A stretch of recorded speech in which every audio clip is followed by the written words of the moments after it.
Sir budget पे जो चर्चा हुई आज, यहाँ जो मुद्दा रखा गया है, तो किस तरह से आपको यहाँ आकर लगा? यहाँ आकर बहुत अच्छा लगा कि एक ज्वलंत विषय को हिंदुस्तान मेल ने उठाया और सक्रियता से सबको बुला के एक टॉक शो किया।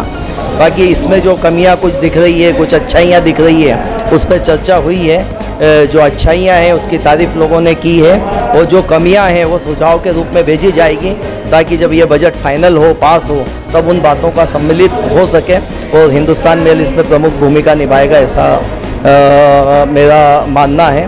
उम्मीदें तो हम शुरू से करते हैं, कितनी पूरी हो पाती है उस पर डिपेंड करता है। एक्चुअली आप देखें, किसी भी शहर की ग्रोथ के लिए सबसे बड़ा सेक्टर होता है रियल एस्टेट होता है। मतलब अगर आप इंदौर शहर या किसी भी शहर की ग्रोथ में से रियल एस्टेट वालों के प्रोजेक्ट्स को माइनस कर देंगे तो शहर खंडहर वीरान हो जाएगा।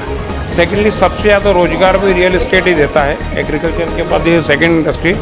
मगर हमारी समस्या सुनी नहीं जाती। अभी इन्होंने जो 250 करोड़ का बजट का प्रोविज़न किया हुआ है, प्लस इंफ्रास्ट्रक्चर भी किया है। हमारी उम्मीद है कि अगर मास्टर प्लान की रोड्स अच्छी बन जाती हैं, इंफ्रास्ट्रक्चर में शहर में ग्रोथ हो जाती है, तो अगर इंफ्रास्ट्रक्चर ग्रो करेगा तो शहर की ग्रोथ को कोई रोक नहीं सकता। अब तक के बजट से आप सेटिस्फाइड? ठीक है, something is better than nothing. Budget तो अच्छा है। ये जो सरकार है, बिल्डर हितैषी सरकार है। इसमें बस एक ही सुझाव है कि शहर को वर्टिकल ग्रोथ के लिए प्रमोट करें, बिल्डर को सपोर्ट करें। हॉरिजेंटली तो शहर बहुत अच्छे तरीके से बढ़ रहा है, लेकिन अभी केवल 30 माले की परमिशन है, तो इसको 90 माले तक ले जाना चाहिए, ताकि शहर वर्टिकली भी बहुत अच्छा ग्रो करे मेट्रो सिटीज़ की तरफ। मतलब एज ए बिल्डर आप सोचते हैं कि अच्छा हुआ? हाँ, बिल्डर के लिए तो हमेशा अच्छा ही होता है। ये पूरी सरकार बिल्डर को बहुत अच्छे से समझती है। कैलाश जी बहुत अच्छे से ध्यान देते हैं बिल्डरों की समस्या का। हमारे सीएम भी बहुत अच्छे तरीके से बिल्डरों को समझते हैं, तो कोई दिक्कत ही नहीं है। बिल्डर हितैषी सरकार है। मेरा सुझाव ये है कि जैसा कि हमारी गवर्नमेंट विकास की नई नई योजनाएं लाती है, पर उस पर काम शायद थोड़ा सा स्लो हो रहा है, तो नई टीम रखना चाहिए, क्योंकि किसी भी सिटी के डेवलपमेंट के ऊपर ही उसका ग्रोथ निर्भर करता है। तो विकास की योजनाएं उस पर जल्दी से जल्दी काम हो, नए नए ब्रिज बने, मेट्रो का काम जल्दी हो, जिससे रियल एस्टेट सेक्टर और सिटी का ग्रोथ जल्दी होगा। Thank you. शहर को लेके, प्रदेश को लेके हिंदुस्तान मेल ने अपनी जिम्मेदारी निभाई है, जो कि लीडिंग अखबारों को निभाना पड़ रही थी। मैं मुबारकबाद देना चाहता हूँ आपकी पूरी टीम को, मयंक भाई को और हिंदुस्तान मेल को, कि इस तरीके के पहल होना चाहिए, क्योंकि बजट हमारी जीवन शैली पे इफ़ेक्ट करता है डायरेक्ट। उस मुद्दे को उठाना, उसमें क्या चाहता है एक आम नागरिक, उस बात को रखना एक अखबार का कर्तव्य है, उसकी जिम्मेदारी है, जो कि हिंदुस्तान मेल ने पूरी तरीके से निभाई है। बहुत बहुत मुबारकबाद। आपको क्या उम्मीद है? देखिए, हम क्योंकि मैं सियागंज से बिलोंग करता हूँ और व्यापारी क्षेत्र है, खाना पीना पूरा सप्लाई हम लोग करते हैं, तो आम नागरिकों से डायरेक्ट कनेक्टिविटी है और उत्पादन से हमारी डायरेक्ट कनेक्टिविटी। हम लोग एक सेतु के रूप में काम करते हैं। हमारी कई समस्याएं रहती हैं, हमने कई बार हिंदुस्तान मेल ने हमारे मुद्दों को उठाया भी है और उम्मीद है कि आगे भी उठाता रहेगा। और इस तरीके के टॉक शो, इस तरीके के बहस हमेशा होती रहनी चाहिए, जिससे जीवन शैली में काफ़ी बदलाव आने की उम्मीद है। सबसे पहले तो मैं आपको धन्यवाद देना चाहता हूँ कि आपने हमको बुलाया और बहुत अच्छा कार्यक्रम था। और इस तरीके के प्रयास से जो हम लोग अपनी बात पहुंचा नहीं पाते हैं शासन तक, तो उसका एक माध्यम है। और हिंदुस्तान मेल का इतना नाम है, तो हमको उम्मीद है कि आज की जो चर्चा है वो बड़ी सकारात्मक रही होगी। और हमारे जो जितने भी यहाँ पे हमने पॉइंट्स उठाए हैं, वो डेफिनेटली जहाँ इनको पहुँचाना है वहाँ तक आप पहुँचाएंगे। इसी अपेक्षा के साथ आपको पुनः धन्यवाद देता हूँ। आभार आपका। देखिए, बहुत सारे आपने इंडस्ट्री एक्सपर्ट्स को बुलाया और उस पर जिस तरीके से चर्चा हुई और जिस बारे में बोल रहे हैं कि हम इस पर और डिटेल में बात करेंगे, तो किसी ने सोचा कि ठीक है बजट आया, बट इम्प्लीमेंटेशन कैसा होना चाहिए। मैं अभी एजुकेशन इंडस्ट्री को बिलोंग करता हूँ, मैं वहीं बात करके हूँ कि एजुकेशन इंडस्ट्री में बजट आ रहा है, इम्प्लीमेंटेशन की जब हम यहाँ बात करते हैं, इसका अगर 10% भी सरकार ने इम्प्लीमेंट किया तो मेरे ख्याल से डेवलपमेंट बहुत स्पीड अप होगा।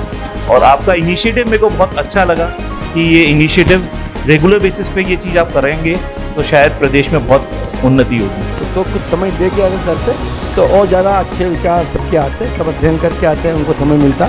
मगर वास्तव में हिंदुस्तान मेल ने जो कार्यक्रम करा है बहुत ही अच्छा और सार्थक कार्यक्रम रहा और आगे भी ऐसे कार्यक्रम आप करते रहोगे, यही शुभकामनाओं के साथ मैं बहुत बहुत धन्यवाद। मुझे तो पूरी उम्मीद है, सकारात्मक उम्मीद है कि सरकार पूरी व्यापारियों, उद्योगपतियों के लिए भी और आम जनता के लिए भी पूरा कार्य कर रही है, तो वो कहीं ना कहीं हमारे सुझावों पे भी गौर करेगी, जिससे कि देश को और पूरी जनता को फायदा हो। बहुत सराहनीय है और बड़ा पूरे पहला कॉल था मेरे पास ये समीक्षा बैठक के लिए। तो मैं ईश्वर से कामना करूँगा कि इसमें जो पॉइंट जनता के बीच में ले जाए और जो पॉइंट आवश्यक है उसके ऊपर सरकार की तरफ से इनकी सुनवाई भी हो, ऐसा मेरा नम्र निवेदन भी है और ईश्वर से कामना भी, और मैं बहुत बहुत सफलता की कामना करता हूँ। हिंदुस्तान मेल बहुत समय से सब विषयों को बिल्कुल निर्भय तरीके से रखता आया है। किसानों के लिए जो हमारे सारे विषय हैं हिंदुस्तान मेल ने जिस तरह से रखे हैं उस तरह से मतलब हम शुभकामना देते हैं कि वो इसी तरह से आगे किसानों के लिए खुले विचारों के साथ एक जो मंच आपने आज हम लोगों को दिया है और उसके साथ आपकी टीम ने जो हमें विश्वास दिलाया है कि हमारी बातें प्रदेश सरकार और केंद्र सरकार के पास स्पष्ट रूप से रखेंगे बगैर किसी लाग लपेट से, क्योंकि धरातल पे जो परेशानियां हैं वो ऊपर के स्तर पर स्पष्ट रूप से पहुँचें, यही हम लोग की इच्छा है।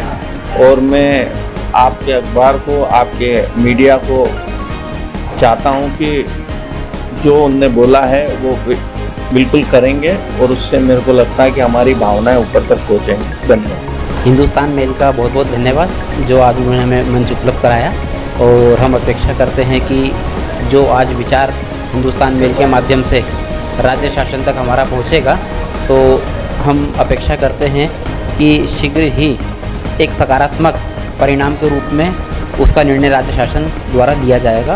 पुनः हिंदुस्तान मेल को शुभकामनाएं। केंद्र सरकार के बजट से सबसे ज़्यादा उम्मीद जिस बात को लेकर हमको है वो ये है कि अभी वर्तमान में जो देश की समस्या है वो रोज़गार है, तो सबसे ज़्यादा फोकस यदि किसी पे करना चाहिए तो वो रोज़गार पे करना चाहिए। और अभी का बजट, मध्य प्रदेश सरकार का बजट तो जो पिछली बारी का था योजनाएं थी उनको उन्होंने री इम्प्लीमेंट कर दिया है, तो ये बहुत अच्छी बात है कि ये जो सरकार है ये पिछली सरकार की चालू की गई योजनाओं को और रिफाइंड रूप में ज़्यादा बेहतर रूप में उसको लागू कर रही है। मुझे लगता है इसका स्वागत किया जाना चाहिए। देखिए, मध्य प्रदेश सरकार का जो मोहन सरकार का पहला बजट है, निश्चित रूप से बहुत इसमें आस थे, कयास थे और कहीं ना कहीं लोगों को एक्सपेक्टेशन थी। तो मुझे लगता है वो एक्सपेक्टेशन जैसे अब तक शिवराज सरकार का राज था, लोगों को लगता था किसानों के हित की सरकार शिवराज सरकार है, लेकिन मोहन सरकार ने भी जो है किसानों के लिए बम्पर बजट दिया है। देखिए, प्रधानमंत्री किसान निधि में 2000 करोड़ रुपए की राशि, साथ ही साथ पशुपालकों के लिए बजट जो है 76% से इंक्रीज किया, 76% से इंक्रीज किया, और साथ ही साथ वो बजट जो है 590 करोड़ रुपए का है। वहीं अगर हम बात करें तो महिलाओं के लिए भी जैसे 36,500 करोड़ रुपए का लाडली लक्ष्मी लाडली बहना योजना के लिए भी यथावत रखें, कोई भी स्कीम को बंद नहीं करा है। ये बहुत अच्छी बात है नए मुख्यमंत्री के रूप में मोहन यादव का जब पहला बजट आता है। साथ ही साथ इसके अंदर अगर हम जो महत्वपूर्ण बिंदु पे ध्यान दें तो पीएम एक्सीलेंस स्कूल, और देखिए साथ साथ 70 साल और उससे अत्यधिक उम्र वाले जितने बुजुर्ग हैं उनके लिए एक सोसाइटी के गठन के लिए भी बजट इसमें विशेष रूप से पारित किया।